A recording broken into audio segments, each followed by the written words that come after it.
या आत्ता म्हणजे सुरुवात झाल्यापासून आत्तापर्यंत जे जे काही मुद्दे घेतले त्यातला एक प्राथमिक हा होता की जागृती कमी पडते. पण मुळात प्रदूषण होतंय त्याच्यावर काहीतरी कंट्रोल करायला हवं. म्हणजे पालिकेने प्रदूषण रोखायला काहीतरी करायला हवं का जागृती करायला हवी फक्त? दोन्ही गोष्टी आहेत की एकतर एन्फोर्समेंट म्हणून जे काही आता कन्स्ट्रक्शन आणि ह्या सगळ्या ज्या आहेत रेड कॅटेगरीचे इंडस्ट्रीज आता हायकोर्टचे जे ऑर्डर्स आणि जे काही हे आले त्यामध्ये चीफ जजनी मुख्य न्यायाधीशांनी हे केलेलं आहे. त्याच्यामध्ये तुम्ही पाहिलं असेल की रेड कॅटेगरी इंडस्ट्रीज आयडेंटिफाय केल्या पोल्युशन कंट्रोल बोर्डनं MPCBनं, पण त्यावर ॲक्शन झाले नाही. म्हणजे हा जसं तुम्ही म्हणाले हा फक्त कागदावरचाच खेळ राहिला आहे की त्यावर ॲक्शन घेणं होतं की ह्या 200+ मी तुम्हाला नाही त्याचा आकडा आहे. यादी आपल्याला नेमकी त्यांनी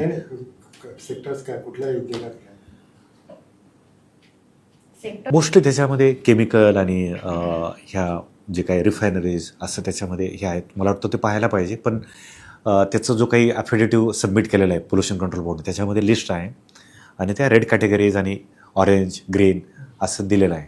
तर मला वाटतं ते मी डॉक्युमेंट वाटलं तुमच्यासोबत शेअर करू शकतो. काहीच अडचण नाही. त्याचं जे काही ॲफिडेटिव्ज केले तर ते माझ्याकडे आहेत. पण मग त्या हे जे रेड कॅटेगरी इंडस्ट्रीज आहेत त्यांच्यावरती ॲक्शन का घेतलं नाही हा प्रश्न अनुत्तरित आहे. तशाच पद्धतीनं एन्फोर्समेंट हे जे होणं जे आहे की प्रत्येक सोसायटीवरती जसं आपण म्हणतोय की कन्स्ट्रक्शनचा हे एन्फोर्समेंट व्हायला पाहिजे होतं. 2022ला ह्या 2016च्या गाईडलाईन आहेत त्याच्या 2016ला सेंट्रल पोल्युशन कंट्रोल बोर्डने ह्या कन्स्ट्रक्शन डेमोल्युशन डस्ट आणि वेस्ट अशा गाईडलाईन आहेत. त्या काही आज नाहीत आणि ते BMCने तेव्हाच अडॉप्ट केल्या आहेत. त्यात काही वेगळं काही हे नाही की पण मग गेले 10 वर्षामध्ये त्याची अंमलबजावणी का झाली नाही. प्रत्येक वेलफेअर असोसिएशन किंवा यांच्यापर्यंत इन्फॉर्मेशन गेली का तर एन्फोर्समेंटचा अभाव याच्यामध्ये आपल्याला दिसून येतो.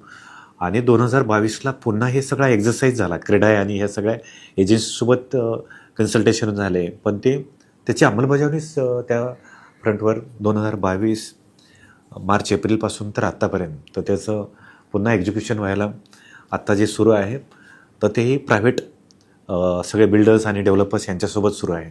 पण BMCचे जे सगळे प्रोजेक्ट्स आहेत तुम्ही मानखुर्दपासून तर याच्यापर्यंत गेले बोरोलीपर्यंत त्याचं उघड्यावरच सगळं सुरू आहे. लोक श्वास घेत आहेत. लाखो लोक जात आहेत येत आहेत.